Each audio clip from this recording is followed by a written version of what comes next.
Hello dear students, welcome back to my channel physics SPC. Electromagnetic induction का एक question. The magnetic flux through the stationary loop with resistance r varies during the interval of time t as phi is equal to a t capital T minus t. The heat generated during this time neglecting the inductance of the loop will be, that means self inductance zero करने की कह रहा है, neglect करने की कह रहा है लूप का। ठीक है, अच्छा मैग्नेटिक फ्लक्स दे रखा है हमें कितना, phi is equal to a t capital T minus small T, और रेजिस्टेंस लूप का दे रखा है कैपिटल आर। इसका अंदर मल्टीप्लाई कर लीजिए, A small T capital T minus T A T square, A T square. ये मैग्नेटिक फ्लक्स हो गया। ठीक है, अच्छा अब करना क्या है जरा समझें। देखो पावर का फॉर्मूला क्या होता है, पावर डिसिपिएटेड। जब हीट प्रोड्यूस होगी तो पावर लॉस होगी, तो power dissipated in resistance P is equal to होता है आई स्क्वेयर इंटू आर। और पावर की जगह पे लिख दो डी ई वटे D T, D H by D T भी लिख सकते हैं, है ना। Heat generated per unit time, D E by D T लिख दिया मैंने, heat energy per unit time is equal to I square R. D T का इसमें मल्टीप्लाई कर लो, power is equal to energy upon time ही तो होता है, तो D E is equal to I square R D T. Integration of both side, तो integration D E is equal to integration I square R D T. D का integration E हो गया, integration I square R D T. यानी तो इस फॉर्मूले का use तब करेंगे जब आई टाइम डिपेंडेंट होगा, I the function of T होगा। इफ अगर आई कांस्टेंट है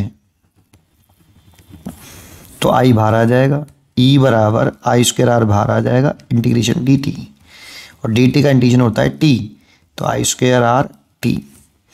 ये फॉर्मूला तब लगाते हैं जब आई कांस्टेंट हो। कांस्टेंट तो सीधा कर लो हीट एनर्जी, ये हीट एनर्जी जनरेटेड है in T second, heat energy generated in T second, generated in T second. ठीक है, टी सेकेंड में इतनी हीट एनर्जी। तो देखो अगर ये तब करेंगे जब आई टाइम डिपेंडेंट हो, दैट मीन्स आई करंट पर डिपेंड करे, तब ऐसा करिए। ये बात समझ में आई होगी आपको। अब कर लेते हैं, पहले हम आई निकालते हैं, तो पहले इसमें डिफरेंशिएशन कर दें इसका, d phi by d t. Faraday के लॉसेज आ रहे हैं, ई बराबर माइनस का d phi over d t, है ना। केवल मैग्नीट्यूड ले लेंगे तो ई बराबर d phi by d t ले लेंगे। ठीक है, तो d phi by d t करो, तो टी के रेस्पेक्ट में डिफरेंशिएशन करेंगे तो इसका डिफरेंशिएशन 1 हो जाएगा, तो ए टी, और इसका हो जाएगा 2t, तो 2at। इसीलिए इंड्यूस्ड ईएमएफ हो गया, ए कॉमन ले लो, t माइनस के 2t, इतना इंड्यूस्ड ईएमएफ आया। इसीलिए इंड्यूस्ड करंट लिखें बराबर induced EMF upon resistance of the coil. तो I बराबर हो गया A T minus K 2t capital R, इतना करंट है। देखो ये करंट टाइम डिपेंडेंट है, इसीलिए इसे यूज करेंगे। इसीलिए हीट जनरेटेड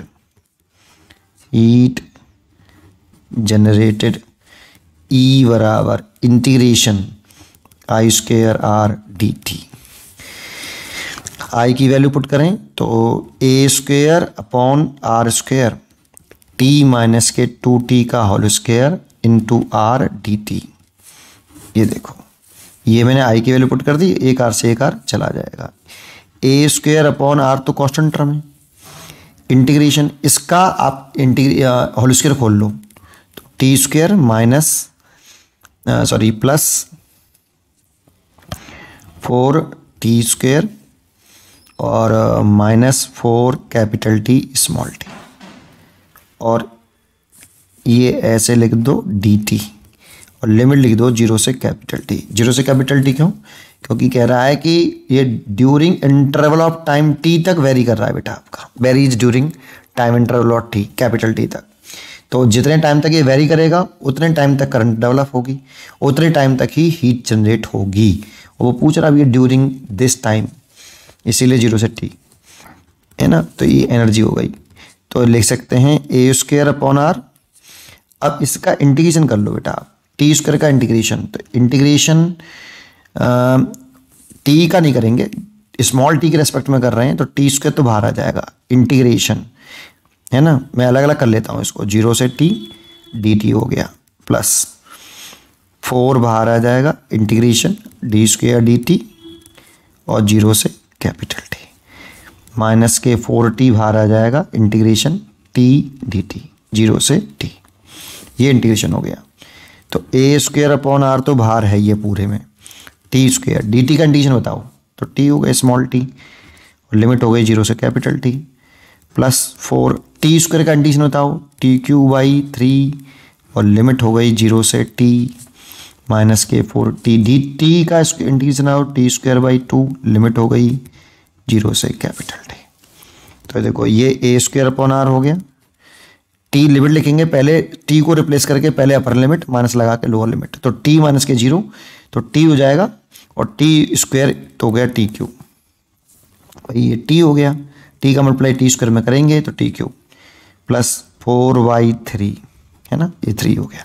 t को रिप्लेस करो पहले अपर लिमिट, t³ माइनस के लोअर लिमिट लिखेंगे तो 0 आ गया, माइनस के ये 2 कट गया देखो, तो 2t अपर लिमिट लिखो तो t² माइनस 0 का स्क्वायर। ठीक है, नेक्स्ट पेज पर कर दो, बस केवल खत्म है ना। आपका यहाँ कर देता हूँ, तो ये हो जाएगा a²/r, ये हो गया t का क्यूब, ये हो गया प्लस के 4/3 t का क्यूब, और माइनस के 2t³।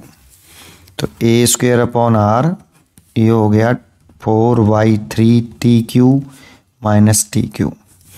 3 इसमें से अगर मैं LCM ले लूँ तो 3 4 t³ माइनस 3 t³, तो ये हो जाएगा a का स्क्वायर है, सॉरी a का स्क्वायर t का क्यूब बटे 3r। इतनी हीट एनर्जी जनरेट होगी during time capital T time interval में। चेक करते हैं, अरे चॉइस नहीं लिखी यार, ये चॉइस होगी बेटा इसकी, है ना, लिख नहीं पाया मैं यहाँ पे, चॉइस ही नहीं लिख पाया। ठीक है, पढ़ते रहिए और खुश रहिए।